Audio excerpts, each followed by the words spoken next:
Well, it's Dr. Bruce Purnell here, and honored to be here with Honorable Jean Augustine, and one of my movers and shakers and Afro-Canadians, and it's a history that we don't hear much about, especially in America, but our children need to know, who our leaders are and what they've been through to get where they are. So we want to talk to her just to get a kind of introduction of her story and how she got where she is today, and what the future holds, and her reason for and motivation for continuing to strive and make strides. Like she'll tell you about the different honors that she's received just recently, and I'm gonna let her speak about it. So definitely an honor. Well, thank you so much. I'm pleased to do this interview, this conversation. That's right. Have this conversation with you. I'm also very happy, and I go away from these conferences in the U.S. where I meet the movers and the shakers, the historians, the keeper of the stories from the African American community, because although Black people have been in Canada for the last 400 plus years, we have not had the impact, and we've not been a force and our history has been similar but different. And when you speak about an African Canadian, you're talking about someone who's been in the country over the last, as I said, 400 years, 6 and 7 and 8 generation Black Canadian. But the majority of us today are immigrants to Canada. We come from the Caribbean, we come from Africa, we come from parts of Europe, UK, etc. And so when we talk about the Black Canadian, or we talk about Blacks in Canada, we're talking about the vibrancy of Black people who've come from different diaspora, different parts of the world. The Canadian values and the Canadian recognition of the fact that Canada boasts in every sphere is that we're multicultural, we're multiracial, we're multi-ethnic, we're multi-religious. And there is a lot of emphasis put on that, and a lot of money spent on integrating people into Canadian society. So it was very easy when I got there. I was considered, and all of us who came in the 50s and the 60s and the 70s to Canada, we came as nation builders. Wow. Very, very large country, but very sparse population. So we just up to about 36, million in terms of our population. Contrast that with your 300 and 50-something million in less land mass than Canada. So we have 80% of our population along the Canada-US border. We have 50 or more % of our population in 4 major cities: Toronto, Montreal, Calgary, Vancouver. And Black people, or Black Canadians, although the vast majority in the early days, the settlements were around Ontario, which is not far away from where we are now in Detroit. In the 7th and 8th generation Black Canadians, you will find more in Atlantic Canada. So we're talking about Nova Scotia, especially the province of Nova Scotia. Wow. That's so interesting. I know when I first met you, it was at the John Brown Festival, but they had the Marianne Shag Carey bust unveiling. That's right. And I just couldn't believe the story. And you spoke about coming out of the school system, and just like from that and that's such a grassroots leadership kind of standpoint, because you just kept moving up. But at the same time, the purpose of your moving up was to give back and be that model and exemplar for the younger people. So, like, if you would talk about that, just your the way that you first came into the school system, and then how that progression happened. Yeah. Well, I was born in Grenada. I grew up in one of these extended family situations with a grandmother who was the matriarch, and we learned certain things in growing up, and that is giving back. You were part. It's a small place. Everybody knew everybody. Everybody shared what they had. You knew those who had, and you knew those who didn't have. And so I grew up with that notion of sharing and giving. At the same time, every young person growing up in Grenada was looking for a place for post-secondary education, because there was no university on the island, no post-secondary. And so the opportunity to come to Canada presented itself to me when I was at the age where I was looking for some place for post-secondary. And it was one of those programs that Canada had with the Caribbean in order to assist the Caribbean with the vast numbers of young people and the lack of opportunity for young people to get employment. And so Canada says, if you're between the ages of 18 to 24 and you would come to Canada and be prepared to work in the home of a Canadian family as a young woman, we'll give you landed immigrant status. And of course that ruled out the whole agonizing situation that I was going through, which is, if I go, do I have the money for my transportation? Do I have the money for tuition? Do I have the money for accommodation for 3-4 years in Canada?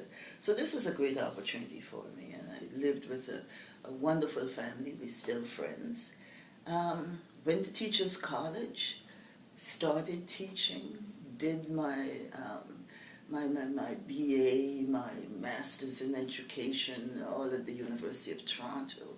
But at the same time, as I began appreciating the fact that I was in Canada, the notion of giving back, the notion of being part of community.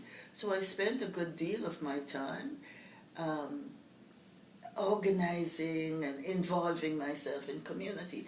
In those days, if you saw another black person, you said hello. I mean, we pass each other in the street now. You don't even acknowledge. But there were so few black people in 1960 in Canada that when you saw another black person, where did you get your hair done? Where did you get the right color stockings or the right makeup for the face? So there was always an exchange between African Canadians when you recognized we recognized each other, and at the same time there were the familiar places similar to the U.S., the churches, the service groups, the choirs, the cultural things, and so it was easy to find other people when you attended or when you participated. And so I started forming groups, being part of groups, but we could not shield ourselves or cocoon ourselves away from the general civil rights movement. So all the excitement of what was happening in the U.S. was also spilling over. And so we had visits by Martin Luther King, we had visits by Stokely Carmichael, we had visits by all of the leadership of the civil rights movement in the U.S. And so it was kind of a dynamic awareness. And so I became involved and engaged in with those who were talking to the Canadian government, to the politicians, to the policymakers, that we too have to have these laws, these policies. This decision, we need to pay attention to people of color. We had to ensure our place in the society. So I started out, as I said, in classroom teaching, then I got promoted to vice principal, and then to principal, and then to supervisory officer, all the time being, to a certain extent, the only one in the school district, or the only one in the school, or the only one in the group. But I think I was affirmed in terms of my own self-esteem, I'd come from a family that said, you can do it, way before Obama's family said, and I had a grandmother who always said, girl, you can do it. Because at the time when I was growing up, the boys were the ones that they found the money to send away to school or to pay their tuition and whatever, and the girls were expected, stay at home, get married. But my grandmother always said, you can do it. And so I was always pushed along. So I had that sense of self. And so the different racism and other things that were happening in the society, I didn't feel personally. Had to do something, and we had to write some policy, and we had to go see some folks. So I was doing the conventional thing that is earn a living, as a teacher, but I was at the same time I was very much engaged in helping to change the society. And when I was appointed by the city to head the Metro Toronto Housing Authority, it was, we had 350, thousand, people living in public housing on waiting list and very, very much concerned about their housing issues. Now, how did you go from the school system to housing? How did that happen? Well, it happened. Things. How can I put this? You cannot be a school teacher. You cannot be the principal of a school in a district. You cannot be a supervisor without recognizing the situation of the young people that are coming to you. And so the social issues, the poverty issues, the unemployment issues that, that force families into all kinds of situations. So I was very conscious and was working with parents and with community on some issues at poverty alleviation, at anti-racism, doing certain things in the community.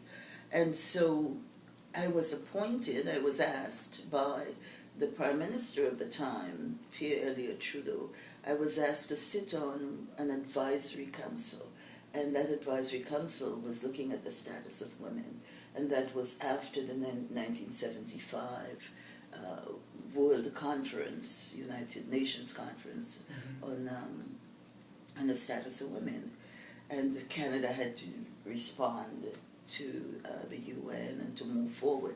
And so different committees were set up to ensure that Canada was meeting its obligations. So I was in that committee, and I had been on a subcommittee of the status of women, and that subcommittee dealt with women's issues pertaining to their housing and other poverty issues. So when I came off that committee, the city, the councillors and the mayor of the city at the time asked me if I would sit on the local public housing board. And I was on the board for a little while, and then I became the chair of the board. Of course. Wow. I mean, what a good look for the children, even in Barbados. I can imagine them just like, wow.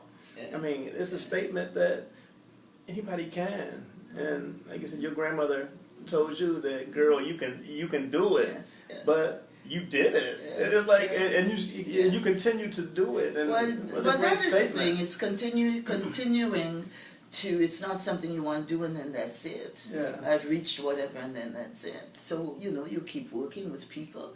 You keep finding issues in the society that we have to deal with. You keep being, and it's one of the things I think as Black people, we have to be the best that we can be. As a school principal going to a principal's meeting, sometimes I think I was the only one who read the entire agenda. Right. Because you have to be prepared.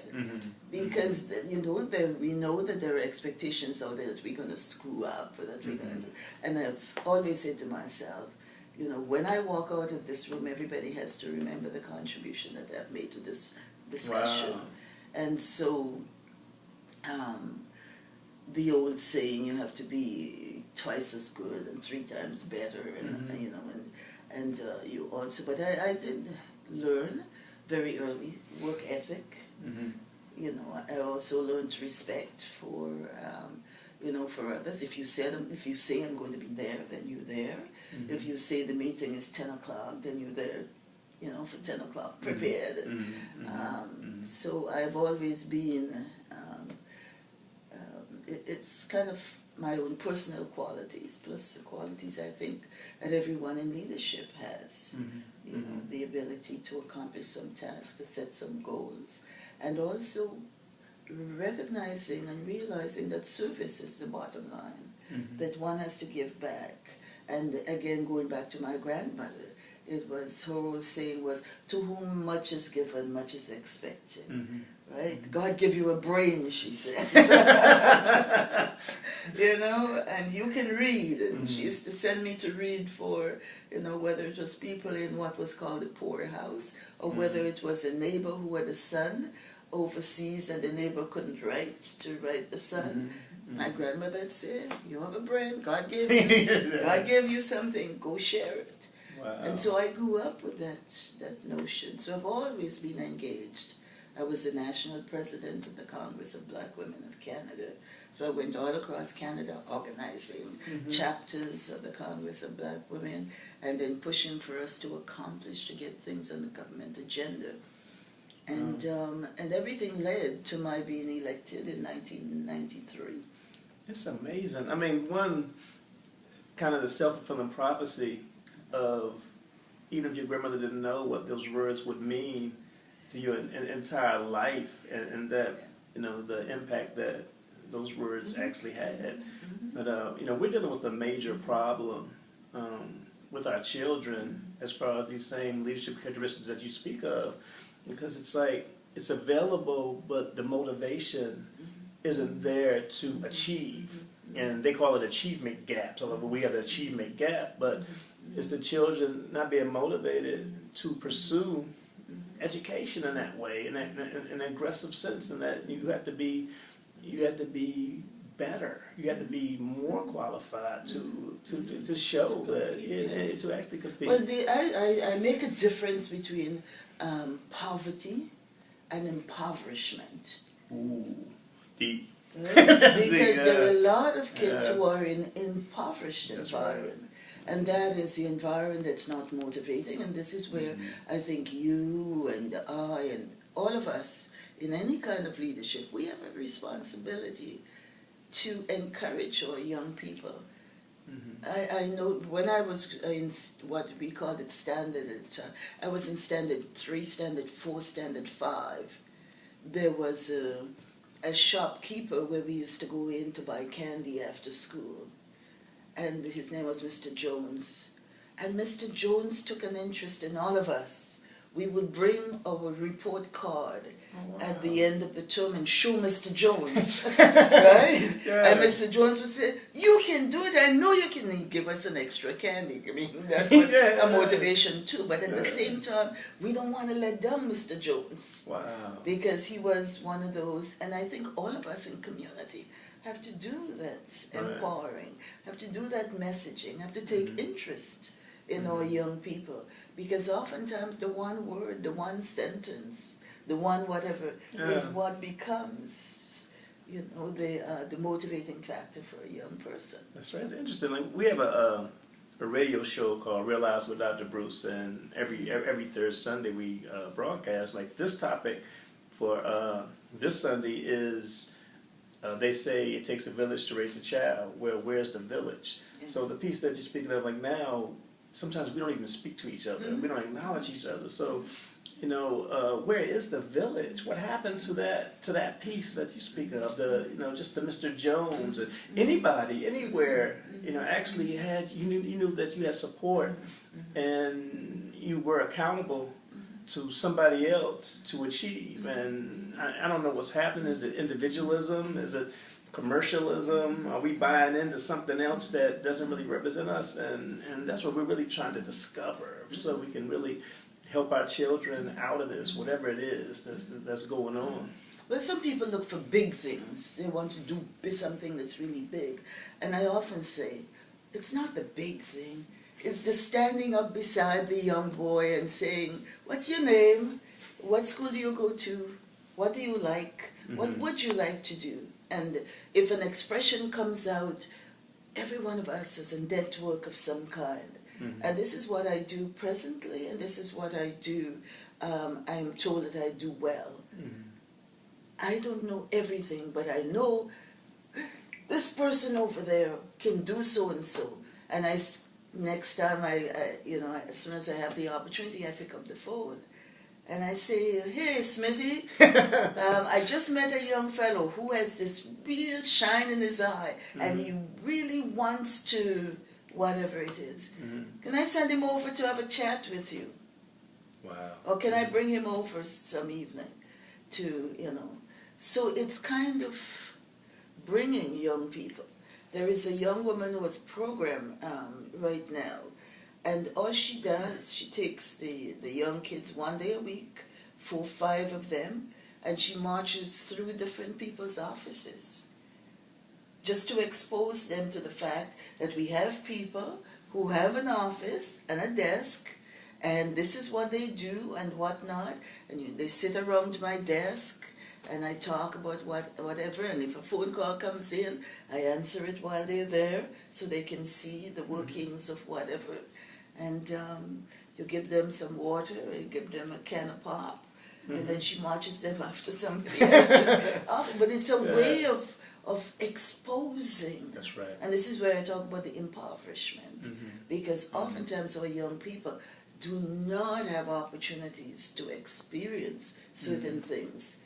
And if we could expose them, to things that would build self-esteem, that would open up their world, that where they can ask questions in a comfortable environment, and where they know that there could be some help, some mentoring, some role modeling. I think that's what we can do, and this is what that village is. Yeah. Oh, wow. It's not situated; it's just there. Every one of us, as we work, we see things in the village. Excellent. Now, I want to hear about being appointed the first African Canadian woman to Parliament, and the award by the Queen of England. Like, we gotta hear about this. Well, I can talk about awards. I have hundreds of awards. Just about every community organization group has given me. My things are all archived at York University. Okay. I have volume and volume of things, my speeches, my papers, my documents, my memorabilia, artifacts. It's all at York University in one of the archives there. Apart from the tributes that I've had from community and the recognition, and they are very important to me because I think it's the ones that you get from a community organization is more important. I have the Order of Canada. This pin indicates an indication that I have the highest order in the country. It comes with a big medal and all that stuff, but you get this to wear. Right. Wow. So I have the highest order that Canada has given. I was honored recently when the Queen Elizabeth II celebrates her birthday. There is something called the Honors List. She honors people around the world. I was honored with one of the high order. It's called the Commander of the Order of the British Empire.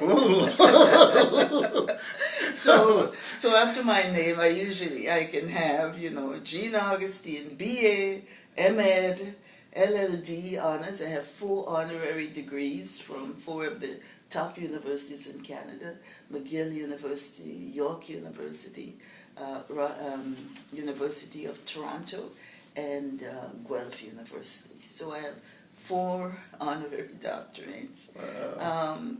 I have, having been in the Parliament of Canada and having been a minister, I carry the title honorable.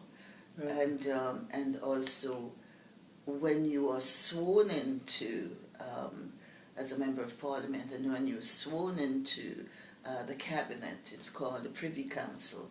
So I have PC after my name, and then I have the Canada Medal, which is this. Your name can't even fit on a piece of paper. And then there is CBE, which is Commander of the Order of the British Empire. So, I mean, those are honors. But one has not or does not work for honors. Mm-hmm, mm-hmm. You see, the people we've honored at this conference, you do the work, you get out there, you do the work because you know it's important to get out there and do the work. You know it's important, the importance of service. You have something that says, this is how I want to help to make the society better. These are some strategies I can use to help others to improve their situation, to improve their lives, to move the community forward. This is my contribution that I'm going to make. And then other people notice. Yeah, yeah. I think that's why it's so important for our children to know you.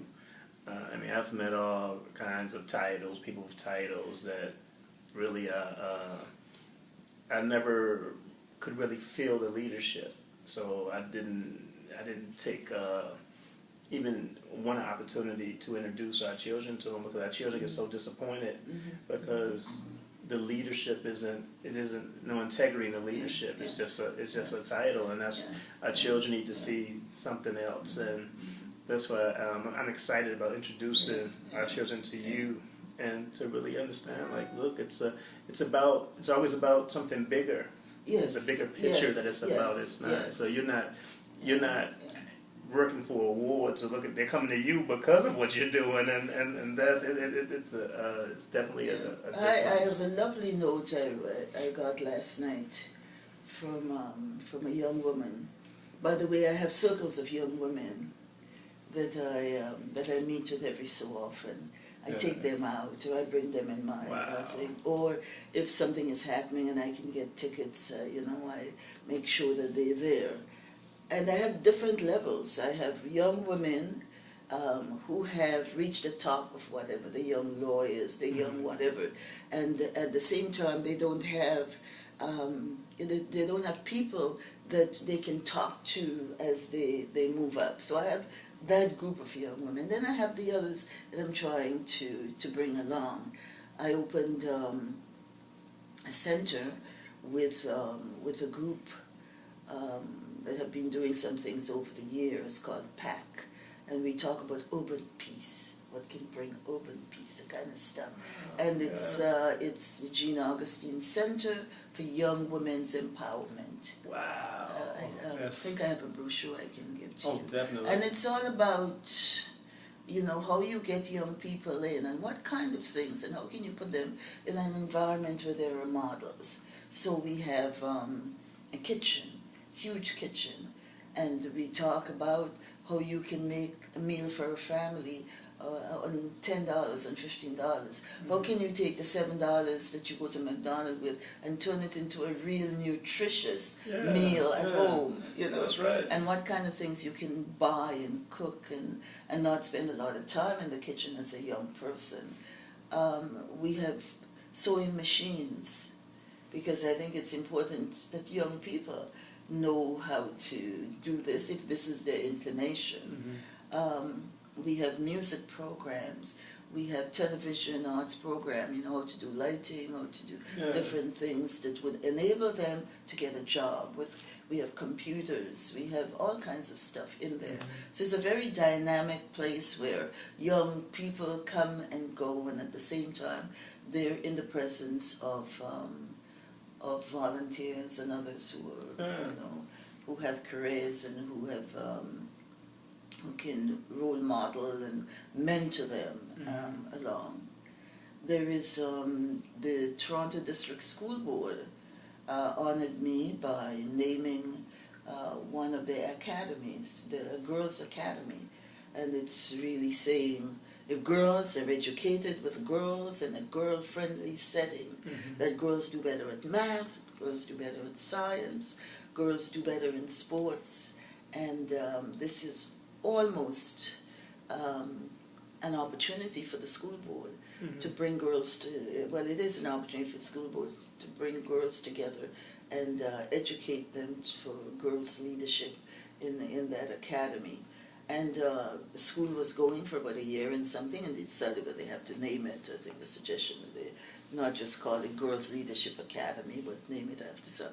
And my name kept coming up, coming up. Wow. I didn't know anything about it until they had to debate it at the board, and so they let me know that my name was part of the list and was part of the debate. There's a huge park around the area where I live, and the community decided that that park was going to be the Jean Augustine Park.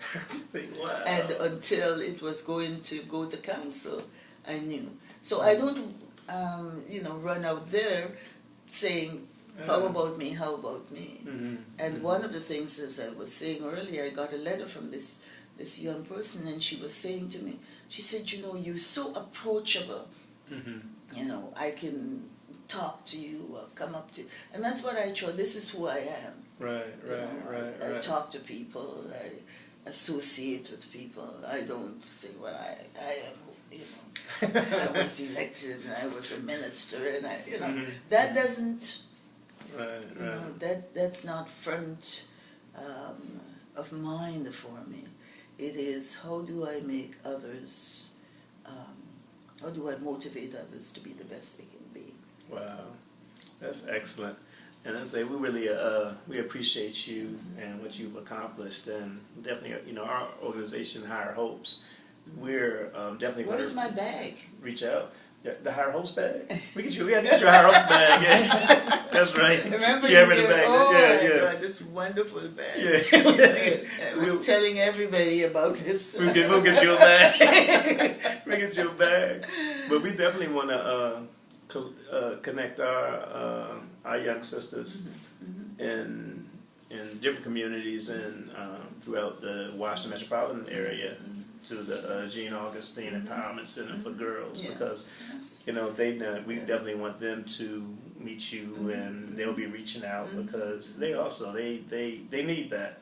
They need that. They need to know that. And if there is any across the border thing we can do, we can a bus, a thing to come to Toronto to get engaged in something Canadian. Yeah, I'd be more than happy to collaborate. That's done. You did it because that'd be great. Yeah. Very empowering for them. And oh yes. I see the young people who've had opportunities to. One of the things that I do together with I was one of the proponents of the Children's Breakfast Club. And that is if kids have a good breakfast in the morning before they get to school. Oftentimes, kids lived in a situation where there's no one to wake them up and say, wash your face and get yourself together for school. And so they drag in late, they do whatever. With the Children's Breakfast Club, they know that there is bacon and there are eggs and there is a breakfast, there is cereal, and so they get up.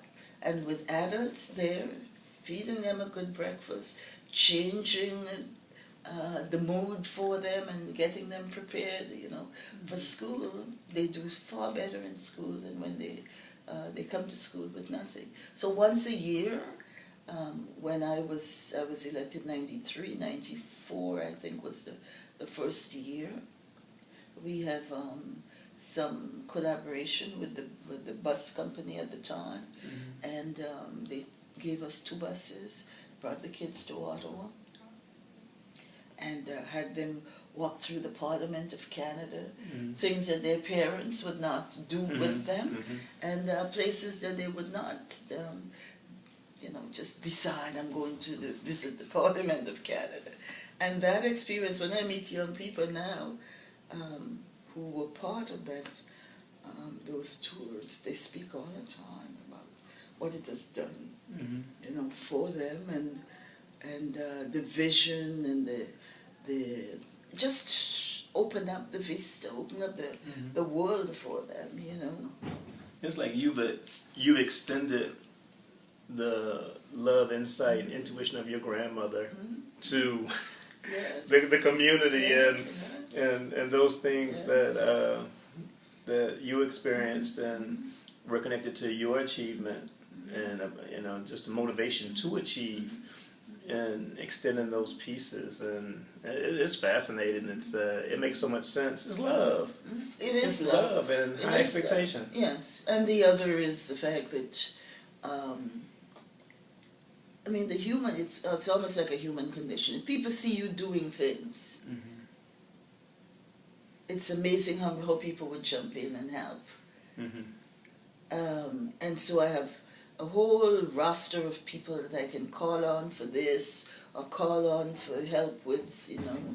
And again, having come through the political world, I was elected 4 times. I won 4 times with very, very large majorities. And it's not black folks because we don't have residential, you know, districts that are where I can say the majority of people are black. So I had to be presentable to everybody in the constituency, and so I was winning 15,000 votes ahead of the person behind me, and 12,000 ahead of the person behind me. So I, you know, 4 elections I won with large majorities. So there is a whole support system, and not only in terms because people are voting because of the party, but people vote sometimes because of the candidate. They like the candidate, they like what you're about. And I was so pleased the other day when someone said, it's amazing, you know, that someone would get out of politics and have everybody still asking about them and still liking, you know, and remembering, you know, the time. And I did down-to-earth things with constituents, you know, Christmas time, carol singing, you know, the roasting chestnuts. I had someone phone me the other day and I kind of laughed like crazy. He said, I didn't even know what a chestnut was. Yeah. It's in this Christmas Carol, but nobody ever seen one really. You know, but it's kind of liking people. You have to like people, and you have to like helping. Oftentimes it's called taking their monkey and putting it on your shoulder, but you know, that makes a difference to someone's life, you know, just helping them to carry some of the burden, understanding the situation. I mean, the job I do right now as the Fairness Commissioner for the province of Ontario, it is to make sure that people who come to Canada, people who join us in the province of Ontario, and they were doctors and nurses and lawyers and teachers, etc., and they come to the province, they should not be asked to jump 50 hoops. They should not be asked to do all kinds of exams all over again. Their credentials should be looked at, an answer given to them in a timely fashion. They should know what it's going to cost. They should know where they can do gap training or bridge training if they come with this and they need this, what they have to do in order to get there. And we jokingly say that we have the most highly qualified cab drivers in the world, because so many people come, they can't get back into their profession, they've used up all their resources. The only thing that's left is, not that there is anything wrong with driving cabs or working in big box stores, but it's important that if someone is qualified, that person should be able to get back into their profession. Most definitely, that's like unused assets. I mean, that they can be built into the the better community. It's wasted of talents and skills and abilities. And it's called Fairness. The Fairness Commission. Yeah, we need one of those. We need a Fairness Commission. I do a lot of work with groups in the U.S. There are conferences that look at, you know, different things, and the U.S. The Americans always say, we need to have a Fairness Commission. yeah, definitely. But it's new legislation in the province of Ontario, passed in 2006. So I'm the first commissioner. And I have been working all around the world. So now we talk about fair access. Because again, the whole notion has caught on that we need to treat people fairly. Excellent. Well, thank you, Yeah, thank Honorable you. Jean Augustine, for talking with us and all that you do and being an inspiration to our young people, most definitely. And we look forward to connecting and building in the future. Yes, and I look forward to my bag. Yeah, and your bag. I mean, it's your bag. No, but I look forward, on a serious note, I look forward to some way in which we could collaborate, because I think all of us have so much to share, and I think that our young people would benefit. We have a lot of young Canadians who come to the U.S. for their education and scholarships, and especially in sports and whatnot. But we also want to give the message that everyone will not be a sports, high-level sport or a high-level artist, but that each one has a contribution to make to life and living and to community. And so I'm sure there are some ways in which we could do some collaboration. That'd be great. Yeah. We built a music and art studio where we're going to start a video talk show on the radio one, but young people want to record. So we just control the content. So you can record, but we want to talk about something positive. We're not going to push poison. We're gonna push empowerment and our spirituality, because we feel like the best parts of us we're giving up for something else, and I don't know what it is.